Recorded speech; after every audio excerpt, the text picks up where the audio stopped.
യെശയ്യാവ് അധ്യായം 33. സാഹസം അനുഭവിക്കാതെ സാഹസം ചെയ്യുകയും നിന്നോട് ആരും ദ്രോഹം പ്രവർത്തിക്കാതെ ദ്രോഹം പ്രവർത്തിക്കുകയും ചെയ്യുന്നവനെ നിനക്കയ്യോ കഷ്ടം. നീ സാഹസം ചെയ്യുന്നത് നിർത്തുമ്പോൾ നിന്നെയും സാഹസം ചെയ്യും. നീ ദ്രോഹം പ്രവർത്തിക്കുന്നത് മതിയാക്കുമ്പോൾ നിന്നോടും ദ്രോഹം പ്രവർത്തിക്കും. യഹോവേ, ഞങ്ങളോട് കൃപയുണ്ടാകണമേ. ഞങ്ങൾ നിന്നെ കാത്തിരിക്കുന്നു. രാവിലെ തോറും നീ അവർക്ക് ഭുജവും കഷ്ടകാലത്ത് ഞങ്ങൾക്ക് രക്ഷയും ആയിരിക്കണമേ. കോലാഹലം ഹേതുവായി വംശങ്ങൾ ഓടിപ്പോയി. നീ എഴുന്നേറ്റപ്പോൾ ജാതികൾ ചിതറിപ്പോയി. നിങ്ങളുടെ കവർച്ച തുള്ളൻ ശേഖരിക്കുന്നത് പോലെ ശേഖരിക്കപ്പെടും. വെട്ടുക്കിളി ചാടി വീഴുന്നത് പോലെ അവർ അതിന്മേൽ ചാടി വീഴും. യഹോവ ഉന്നതനായിരിക്കുന്നു, ഉയരത്തിലല്ലോ അവൻ വസിക്കുന്നത്. അവൻ സിയോനെ ന്യായവും നീതിയും കൊണ്ട് നിറച്ചിരിക്കുന്നു. നിന്റെ കാലത്ത് സ്ഥിരതയും രക്ഷാസമൃദ്ധിയും ജ്ഞാനവും പരിജ്ഞാനവും ഉണ്ടാകും. യഹോവ ഭക്തി അവരുടെ നിക്ഷേപം ആയിരിക്കും. ഇതാ, അവരുടെ ശൗര്യവാന്മാർ പുറത്ത് നിലവിളിക്കുന്നു. സമാധാനത്തിൻ്റെ ദൂതന്മാർ അതിദുഃഖത്തോടെ കരയുന്നു. പെരുവഴികൾ ശൂന്യമായി കിടക്കുന്നു, വഴിപോക്കർ ഇല്ലാതെയായിരിക്കുന്നു. അവൻ ഉടമ്പടി ലംഘിച്ച് പട്ടണങ്ങളെ നിന്ദിച്ചു. ഒരു മനുഷ്യനെയും അവൻ ആദരിക്കുന്നില്ല. ദേശം ദുഃഖിച്ച് ക്ഷയിക്കുന്നു. ലെബാനോൻ ലജ്ജിച്ച് വാടിപ്പോകുന്നു. ശാരോൻ മരുഭൂമി പോലെ ആയിരിക്കുന്നു. ബാശാനും കർമ്മേലും ഇലപൊഴിക്കുന്നു. ഇപ്പോൾ ഞാൻ എഴുന്നേൽക്കും, ഇപ്പോൾ ഞാൻ എന്നെ തന്നെ ഉയർത്തും, ഇപ്പോൾ ഞാൻ ഉന്നതനായിരിക്കും എന്ന് യഹോവ അരുളിച്ചെയ്യുന്നു. നിങ്ങൾ വൈക്കോലിനെ ഗർഭം ധരിച്ചു താളടിയെ പ്രസവിക്കും. നിങ്ങളുടെ ശ്വാസം തീയായി നിങ്ങളെ ദഹിപ്പിച്ച് കളയും. വംശങ്ങൾ കുമ്മായം ചുടുന്നതുപോലെയാകും. വെട്ടിക്കളഞ്ഞ മുള്ളുപോലെ അവരെ തീയിൽ ഇട്ടു ചുട്ടുകളയും. ദൂരസ്ഥന്മാരെ ഞാൻ ചെയ്തത് കേൾപ്പിൻ, സമീപസ്ഥന്മാരെ എൻ്റെ വീര്യപ്രവർത്തികൾ ഗ്രഹിപ്പീൻ. സിയോനിലെ പാപികൾ പേടിക്കുന്നു, വഷളന്മാരായവർക്ക് നടുക്കം പിടിച്ചിരിക്കുന്നു. നമ്മിൽ ആർ ദഹിപ്പിക്കുന്ന തീയുടെ അടുക്കൽ പാർക്കും? നമ്മിൽ ആർ നിത്യദഹനങ്ങളുടെ അടുക്കൽ പാർക്കും?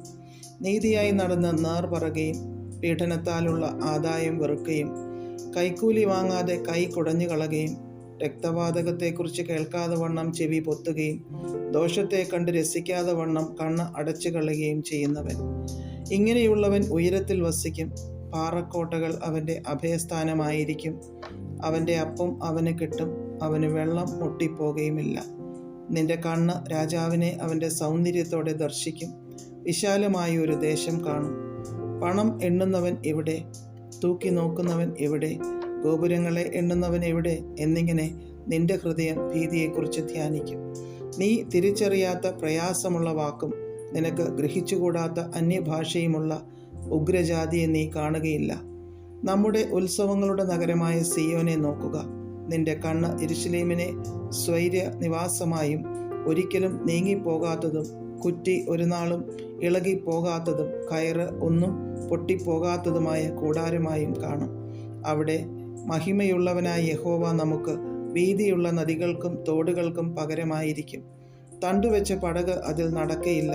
പ്രതാപമുള്ള കപ്പൽ അതിൽ കൂടി കടന്നു പോകുകയുമില്ല. യഹോവ നമ്മുടെ ന്യായാധിപൻ, യഹോവ നമ്മുടെ ന്യായദാതാവ്, യഹോവ നമ്മുടെ രാജാവ്, അവൻ നമ്മെ രക്ഷിക്കും. നിന്റെ കയറ് അഴിഞ്ഞു കിടക്കുന്നു, അതിനാൽ പാമരത്തെ ചുവട്ടിൽ ഉറപ്പിച്ചുകൂടാ. പായ് നിവർത്തിക്കൂടാ. പിടിച്ച് പറിച്ച വലിയ കൊള്ള അന്ന് വിഭാഗിക്കപ്പെടും. മുടന്തരും കൊള്ളയിടും.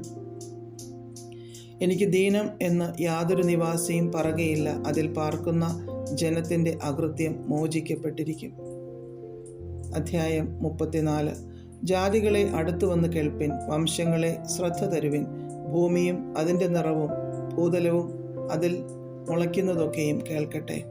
യഹോവയ്ക്ക് സകല ജാതികളോടും കോപവും അവരുടെ സർവ്വ സൈന്യത്തോടും ക്രോധവും ഉണ്ട്. അവൻ അവരെ ശപഥാർപ്പിതമായി കൊലയ്ക്ക് ഏൽപ്പിച്ചിരിക്കുന്നു. അവരുടെ ഹതന്മാരെ എറിഞ്ഞു കളയും. അവരുടെ ശവങ്ങളിൽ നിന്ന് നാറ്റം പുറപ്പെടും. അവരുടെ രക്തം കൊണ്ട് മലകൾ ഒഴുകിപ്പോകും. ആകാശത്തിലെ സൈന്യമെല്ലാം അലിഞ്ഞു പോകും.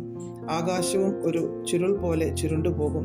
അതിലെ സൈന്യമൊക്കെയും മുന്തിരിവള്ളിയുടെ ഇല വാടി പൊഴിയുന്നത് പോലെയും അത്തിവൃക്ഷത്തിൻ്റെ കായ് വാടി പൊഴിയുന്നത് പോലെയും പൊഴിഞ്ഞു പോകും. എൻ്റെ വാൾ സ്വർഗത്തിൽ ലഹരിച്ചിരിക്കുന്നു. അത് ഏദോമിന്മേലും എൻ്റെ ശപഥാർപ്പിത ജാതിയുടെ മേലും ന്യായവിധിക്കായി ഇറങ്ങിവരും. യഹോവയുടെ വാൾ രക്തം പുരണ്ടും കൊഴുപ്പ് പൊതിഞ്ഞുമിരിക്കുന്നു. കുഞ്ഞാടുകളുടെയും കോലാടുകളുടെയും രക്തം കൊണ്ടും ആട്ടുകൊറ്റന്മാരുടെ മൂത്രപിണ്ഡങ്ങളുടെ കൊഴുപ്പുകൊണ്ടും തന്നെ. യഹോവയ്ക്ക് ബൊസ്രയിൽ ഒരു യാഗവും ഏദോം ദേശത്ത് ഒരു മഹാസംഹാരവുമുണ്ട്.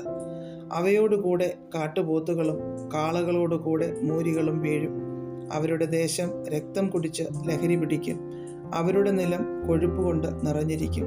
അത് യഹോവ പ്രതികാരം നടത്തുന്ന ദിവസവും സിയോന്റെ വ്യവഹാരത്തിൽ പ്രതിഫലം കൊടുക്കുന്ന സംവത്സരവുമാകുന്നു. അവിടുത്തെ തോടുകൾ കീലായും മണ്ണ് ഗന്ധകമായും നിലം കത്തുന്ന കീലായും ഭവിക്കും. രാവും പകലും അത് കെടുകയില്ല. അതിൻ്റെ പുക സദാകാലം പൊങ്ങിക്കൊണ്ടിരിക്കും. തലമുറ തലമുറയായി അത് ശൂന്യമായി കിടക്കും. ഒരുത്തനും ഒരു നാളും അതിൽ കൂടി കടന്നു പോകുകയുമില്ല. വേഴാമ്പലും മുള്ളൻ പന്നിയും അതിനെ കൈവശമാക്കും. മൂങ്ങയും മലങ്കാക്കയും അതിൽ പാർക്കും. അവൻ അതിന്മേൽ പാഴിൻ്റെ നൂലും ശൂന്യത്തിൻ്റെ തൂക്കുകട്ടിയും പിടിക്കും. അതിലെ കുലീനന്മാർ ആരും രാജത്വം ഘോഷിക്കയില്ല. അതിലെ പ്രഭുക്കന്മാർ എല്ലാവരും നാസ്തിയായി പോകും. അതിൻ്റെ അരമനകളിൽ മുള്ളും അതിൻ്റെ കോട്ടകളിൽ തൂവയും ഞെരിഞ്ഞിലും മുളയ്ക്കും. അത് കുറുക്കന്മാർക്ക് പാർപ്പിടവും ഒട്ടകപക്ഷികൾക്ക് താവളവുമാകും. മരുമൃഗങ്ങളും ചെന്നായ്ക്കളും തമ്മിൽ എതിർപ്പെടും. വനഭൂതം വനഭൂതത്തെ വിളിക്കും.